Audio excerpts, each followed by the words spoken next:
자, 오늘의 이야기 한번 시작해 볼까요?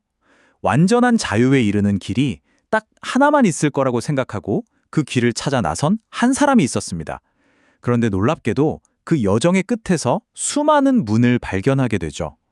우리도 살면서 이런 생각 한 번쯤 해보지 않나요?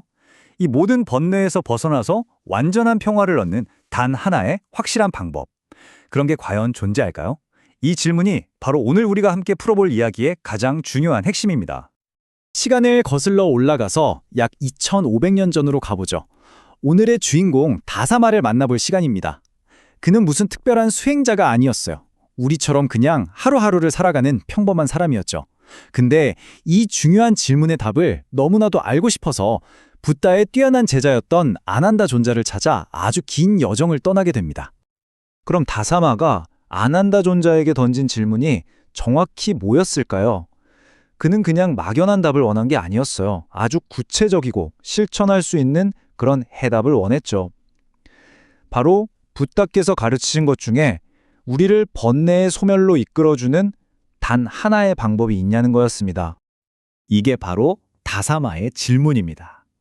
팔려 원문을 보면 에카 담모, 즉 단 하나의 가르침 또는 단 하나의 원리라는 표현이 나오는데 이게 그의 간절함을 그대로 보여주죠.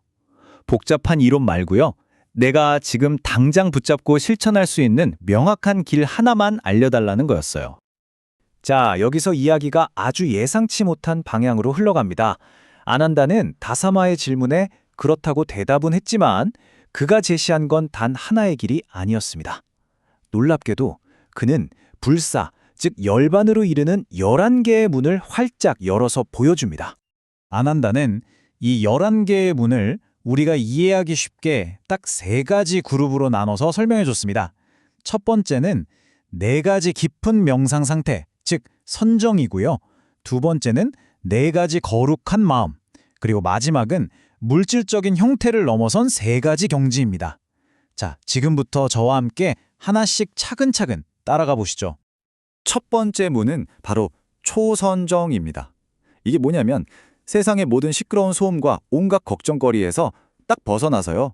마치 아주 깊고 고요한 숲속에 들어선 것 같은 그런 평화로운 기쁨을 느끼는 상태라고 상상해 보시면 돼요. 마음은 아주 고요하지만 아직 고요하구나 하고 알아차리는 미세한 생각들은 남아있는 그런 단계죠. 그리고 여기서부터 명상은 점점 더 깊어집니다. 두 번째 문으로 들어가면 그런 생각마저도 싹 가라앉고 오직 내면에서부터 솟아나는 순수한 기쁨만이 남게 돼요. 세 번째 문에서는 그 기쁨마저 넘어서서 온몸으로 잔잔하게 퍼지는 평온한 행복감을 느끼고요. 그리고 마침내 네 번째 문에 이르면 기쁨과 슬픔, 좋고 싫음 같은 모든 감정의 파도를 초월한 완벽하게 평온한 마음 상태에 도달하게 됩니다. 한 걸음 한 걸음 더 깊은 고요 속으로 들어가는 여정인 셈이죠. 자, 이제 두 번째 그룹의 문으로 넘어가 볼게요. 다섯 번째 문은 바로 자애입니다. 이건 그냥 친절한 마음 정도가 아니에요. 훨씬 더 적극적으로 이 세상 모든 방향에 있는 모든 존재들을 향해서 어떤 분노나 미움도 없이 무한한 선의와 사랑을 방사하는 아주 강력한 마음 수행입니다. 이 그룹의 나머지 세 문도 마찬가지로 마음을 활짝 여는 수행입니다.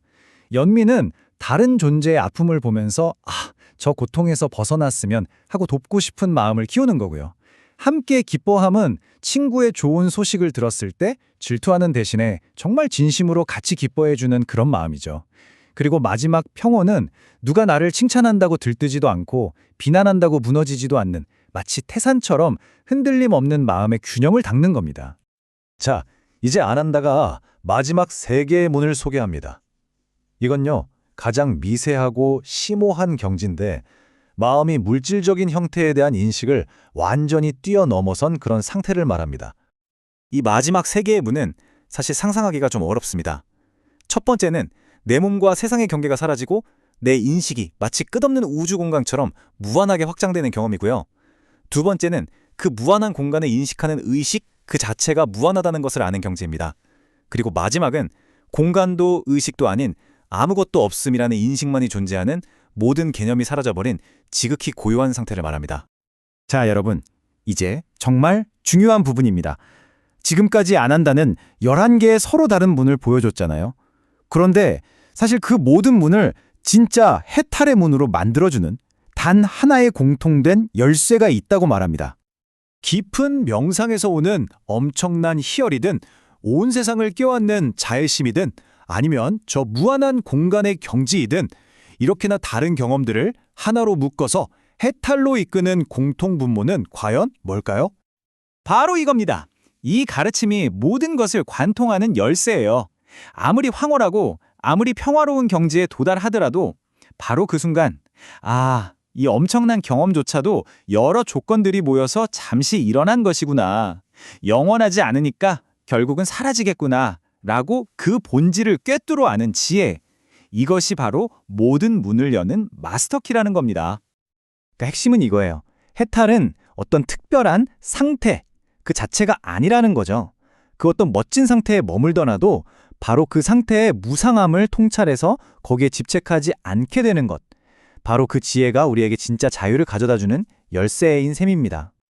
이 놀라운 가르침을 들은 다사마네는 어떤 반응을 보였을까요?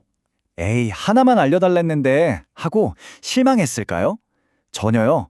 오히려 그는 엄청난 기쁨과 감사함에 휩싸였습니다.